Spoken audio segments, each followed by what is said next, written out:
मुंबई महानगरपालिकेत महापौर पदावरून घमासान सुरू आहे. उद्धव ठाकरेंशी देखील मुख्यमंत्री फडणवीस चर्चा करत असल्याचं सूत्रांकडून कळतंय. तर एकनाथ शिंदे यांच्या बालेकिल्ल्यात ठाण्यात चक्क महापौर पदासाठी भाजपानं दावा केलाय.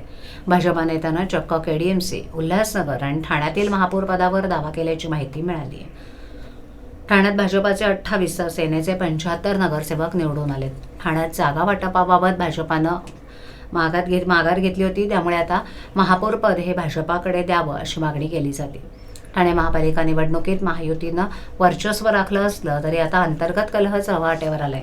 भाजपाचे ठाणे शहर जिल्हाध्यक्ष आणि आमदार निरंजन डावखरे यांनी ठाण्यात भाजपाचा महापौर असावा अशी आक्रमक मागणी केली आहे. विशेष म्हणजे ही मागणी मान्य न झाल्यास भाजपा सत्तेत सहभागी न होता विरोधी बाकावर बसेल असा इशाराही त्यांनी दिलाय. 5 वर्षाच्या कार्यकाळात किमान 2 वर्ष भाजपाला महापौर पद मिळावं. 100% स्ट्राईक रेटनं ठाण्यात भाजपानं ज्या जागा लढवल्या तिथे त्यांचा निकाल सर्वोत्तम आहे असा दावा भाजपानं केलाय.